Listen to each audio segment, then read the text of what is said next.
I used to believe that living with faith was like walking through a well-lit house, where every room came with ready answers and windows tightly shut against the world outside. I grew up that way, between polished church pews, modest Sunday, dresses and prayers before meals. My father always said God's light was enough, that as long as I didn't look away, everything would make sense. And for a long time, I believed him. I believed too much. I believed until I lost someone who saw the world through different eyes. Rebecca was my friend since childhood. Too joyful, too intense, too honest to fit into the narrow box we all squeezed ourselves into with a smile. She was pushed out of the church youth group when she dared to ask questions, when she chose to live what she felt instead of repeating what was expected. And I stayed silent. I sat in the front pew, hands clasped, pretending I didn't see her pain growing, suffocated by sweet words that always came with sharp edges. When she died, alone, with half the town saying it was punishment, something in me broke for good. I watched her burial as if I were watching myself being buried too. That night after the service, I returned to the empty church. I walked in without a word to anyone, just sat in the back, as if I wanted to hide even from God. My hands were cold, my eyes dry from holding back tears all day. And that's when I saw him. He was there, standing near the side door, almost like a shadow cut out against the dark. Tall, still, his face partly hidden by the hood of a worn jacket. I'd never seen him before, but there was something about him that needed no introduction. It wasn't the kind of presence that announces itself. It was the kind you feel. For a second, I thought about looking away. That's what I'd always been taught. Avoid the unknown, anything that doesn't fit with the light. But my eyes stayed. They stayed as if, for the first time, they'd found an honest reflection of the mess I tried to hide. And in that silent moment, where the church seemed to hold more questions than answers, something inside me stirred. It wasn't faith. It wasn't fear. It was a call, whispered between pain and courage, that said maybe, just maybe, the light I'd been promised was waiting for me in the place I was least likely to look, the dark. He didn't say anything. He didn't need to. There was a kind of silence around him that felt more eloquent than all the sermons I'd heard in my life. A silence that didn't demand masks or postures or an automatic amen at the end of every sentence. We stayed there for minutes that felt suspended in time, he standing, watching me with an expression that wasn't judgment or curiosity, but a kind of recognition, as if he knew exactly what it was to feel out of place in a world where everyone pretends to belong. My heart beat with a new chaotic force. It wasn't fear of being alone with a stranger. It was the shock of feeling more understood in a single glance than I had in years of living with people who claimed to know me. He turned to leave, and only then did I realize my body was leaning slightly forward, as if I didn't want to let him go. I wanted to say something, ask his name, find out why he was there or where he came from. But my voice failed me, maybe because inside I was still fighting the invisible walls that had been built around me for years, rules spoken, with love, but that kept me captive. The door creaked as it opened, and the cold night air rushed in with a scent of freedom I'd never felt before. When he left, my breath finally escaped my lungs, as if even it had been held back during that moment. I came home late that night, my shoes muddy and my heart heavy with thoughts. My mother was waiting on the couch, Bible in her lap as she always did when I was late. Her eyes met mine with concern masked as prayer. I lied, said I needed time to pray alone. And in a way, part of that was true. But the prayer I offered that night had no words. It was a silent scream to something I wasn't sure even existed. But that was stirring inside me, a desire to be whole, even if it meant breaking everything that had held me up until then. The same. Next morning he appeared again, across the street standing in front of Mrs. Green's flower shop. Same place, same silence, same unsettling presence. He didn't look at me this time, but my body sensed him before my eyes found him. And in that second silent encounter, I understood. This wasn't coincidence. It was the start of something, and I wasn't ready, but I also wasn't willing to run. That morning, the world seemed the same faces greeting with practiced smiles, the same phrases repeated like a liturgy of coexistence. But inside me, everything had changed. I saw him again at the end of the day, in the parking lot, behind the general store, leaning against an old pickup truck, tinkering with something in the engine. No one else was around, and for a moment, I hesitated. But my feet moved before doubt could stop me. I approached slowly, my heart tight, as if I were crossing an invisible border. He looked up when he saw me, and this time smiled. Not with his lips, but with his eyes, like someone recognizing a familiar soul in a strange land. "You were at the church yesterday." My voice came out low, almost like a confession. He nodded, wiping his hand with a dirty rag, his eyes never leaving mine. Needed a quiet place. That was all. No excuses, no long explanations. And as strange as it sounds, I understood. Sometimes silence is the only place where you can still breathe. "What's your name?" He hesitated for a second, then said, "Micah. Micah. A simple name, but it sounded different to my ears. Strong, silent, marked. We didn't talk much that afternoon. He told me he worked doing odd repairs, that he'd passed through a few towns before landing here, and that he avoided crowded places. I didn't ask why, not that day. I sensed that carrying questions was easy, being ready to hear the answers. That took more than curiosity. In the days that followed, we started crossing paths with an almost natural frequency, as if the universe had woven an invisible pattern just for us.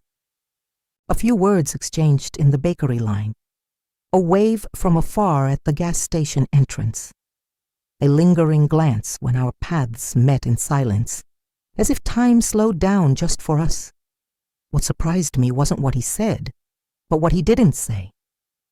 It was the absence of haste, of masks, of forced intentions. I was used to people who always wanted something in return: obedience, acceptance, salvation. But Micah didn't want me molded or saved. He just saw me. And for someone like me, who'd spent a lifetime being others' reflection, that was almost revolutionary. On a clear night, I found him again sitting by the river, far from the road, as if hiding from the world. I sat beside him, and there, wrapped in darkness and a warm breeze, he told me, with a hoarse voice and eyes fixed on the water, that he'd done something unforgivable. He didn't say what, just said he'd tried to rebuild himself, but people never let the shadow of the past rest. I didn't say anything, not because I wasn't afraid, but because for the first time, I realized there was light even in people's broken parts, and that maybe redemption wasn't about pretending to be pure, but about having the courage to keep going even when your soul still bleeds. I didn't notice I was drifting away from the world I'd always known. The shift didn't come with shouts or dramatic breaks. It came with silences, with absences too small to notice at first. I stopped going to youth group meetings. I started responding with vague smiles instead of amens. I avoided conversations. That once filled my routine. People noticed, of course, but no one said anything, at least not right away. The pastor's daughter was reflecting, going through a phase. Faith, they said, was made of deserts too. But what I was living wasn't a desert. It was the opposite. It was a dense, living forest. where every step took me further from the paths others had carved for me. And the more I met with Micah, the harder it was to ignore this transformation. He didn't make promises. He never told me who I should be or how I should live. He just listened. And that was something I didn't know I needed so badly. Someone who didn't want to shape my soul, but held it gently, even in its cracked parts. Micah started showing me another kind of faith, one that didn't demand perfection, but presence. A faith that wasn't confined to wooden pews and rehearsed speeches, but grew in simple gestures, in listening, in forgiving. And I began questioning things that once seemed sacred just because they'd been repeated so often. I started wondering, what if the light I'd always sought wasn't in following rules, but in embracing truth, even if it was uncomfortable, even if it lived in someone like him? On the days I didn't see him, I felt an emptiness I couldn't explain, a kind of silence even prayer couldn't fill anymore. It wasn't neediness, it was thirst for something authentic, something that didn't hide behind holy smiles or ready-made phrases. I missed him like I missed myself, the part of me that only woke up when he was near. But at the same time, I felt guilt, a subtle, rooted guilt that haunted me at night when I laid my head on the pillow and remembered my father's disappointed look, my mother's gentle words trying to understand why I was so distant. I didn't have the courage to tell them, not out of shame for what I felt, but out of fear of what they'd do with it. They didn't know Micah. They only knew what the town said about him. And the town, as always, needed villains to keep its heroes untarnished. The first time I touched his hand, it was unintentional. I leaned in to look at a cut on his arm, and when my fingers brushed his skin, something in me stopped. It wasn't just my skin that felt it. It was everything. My chest, my breath, my conscience. It was as if I'd crossed an invisible line and knew, with every fiber of my body, that there was no going back from there. The weeks that followed were like walking a tightrope. By day, I feigned normalcy, helped with services, smiled at the congregation sisters, answered my father's questions with the same sweetness as always. But inside, everything about me was changing. The world they'd built for me felt smaller, stifling, made of walls painted with fear. And while everyone talked of salvation, I began wondering who, exactly, I was trying to be saved from. Micah was the opposite of everything I'd been taught to want. He didn't come from an exemplary family, didn't have a clean past, didn't attend church or use sweet words to impress me. But there was an honesty in him that dismantled my defenses. When he spoke, it was like every sentence came straight from the wound, not to hurt, but to heal, without pretense, without formula, just truth. And no matter how hard I tried to fight it, I found myself more and more bound to the sense of freedom that only existed by his side. It was on a hot afternoon, when the sun seemed to punish the entire town, that the masks began to fall for good. Micah and I were sitting in the bed of his pickup, far from prying eyes, talking about simple things, as if simplicity were the only safe place. And then he stopped. He went silent for too long. His gaze drifted from mine, as if carrying something heavier than he could bear. "There's something you need to know." My stomach tightened. His tone wasn't that of someone confessing, but of someone already expecting condemnation, he told me. Calmly, without apologizing, without sugarcoating, he told me about the accident. About how, years ago, in another town, he'd been involved in a fight that ended in tragedy. He told me he'd spent time in prison, that he'd lost faith in everything, and that, since then, he'd been trying to rebuild himself, even when the world insisted on reminding him of who he'd been. I listened without interrupting. Every word of his clashed with everything I'd been taught. Stay away from sin.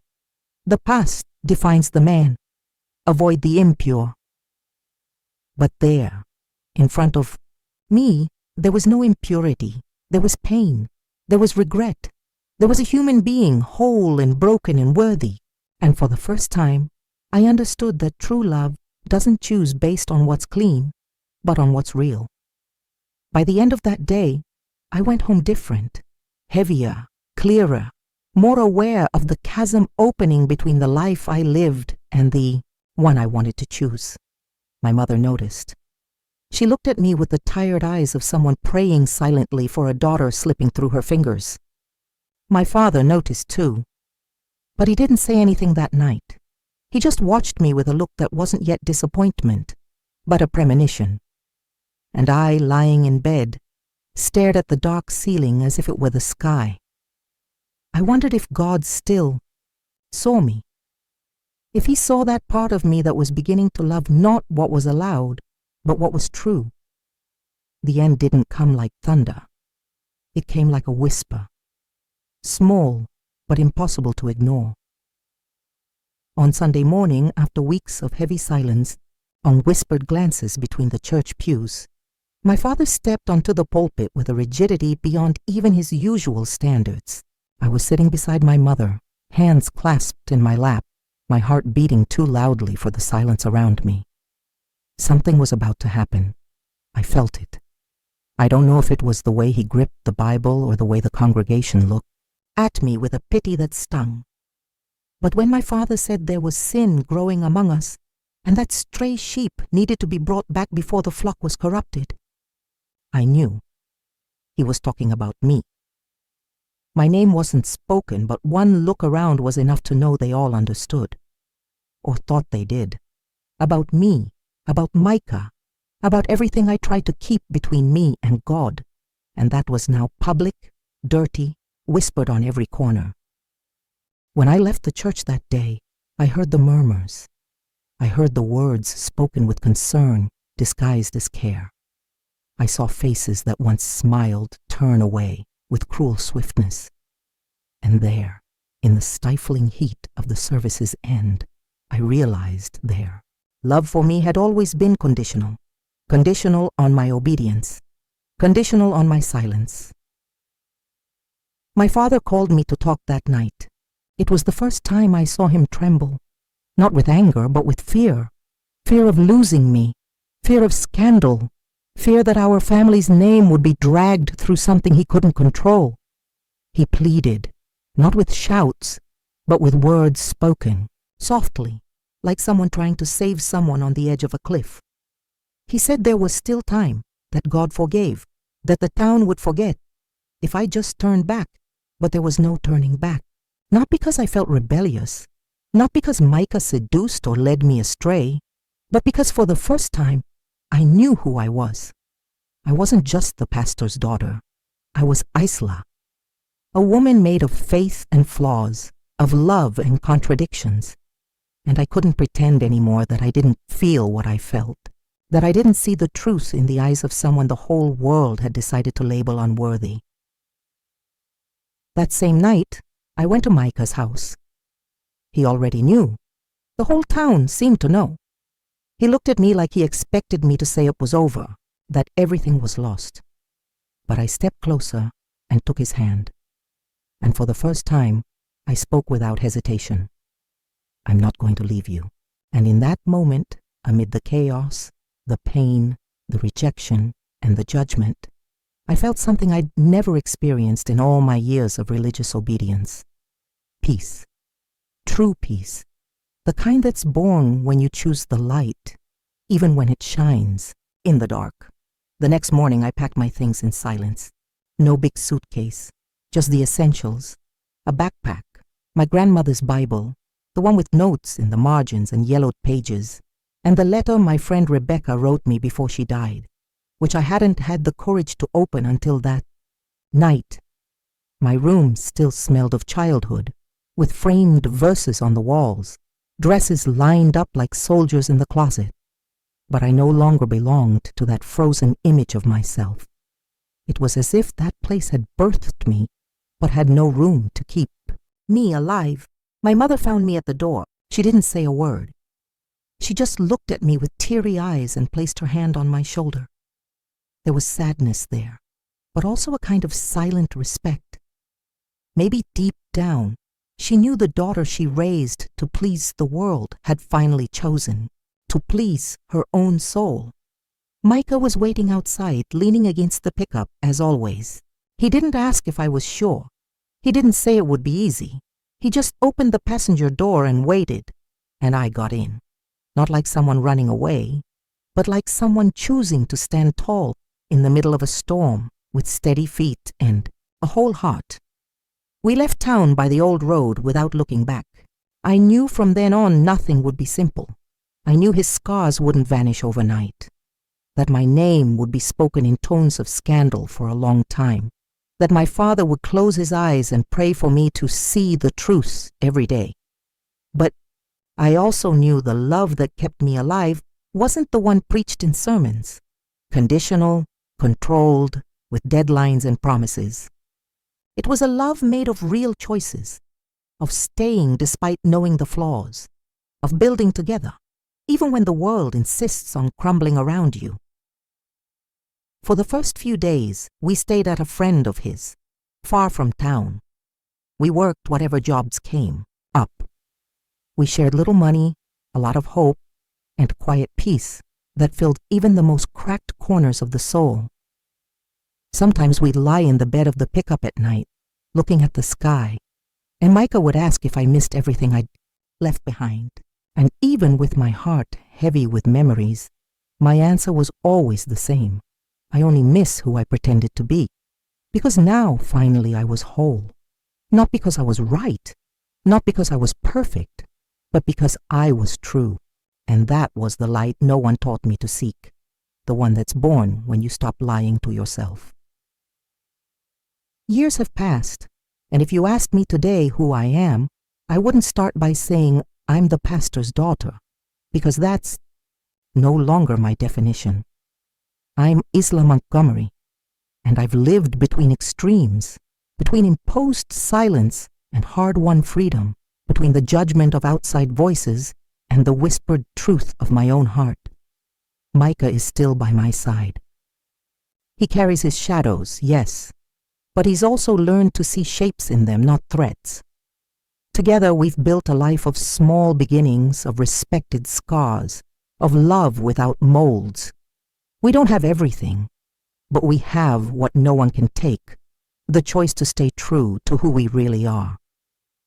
My father never reached out. My mother did. Every now and then she writes.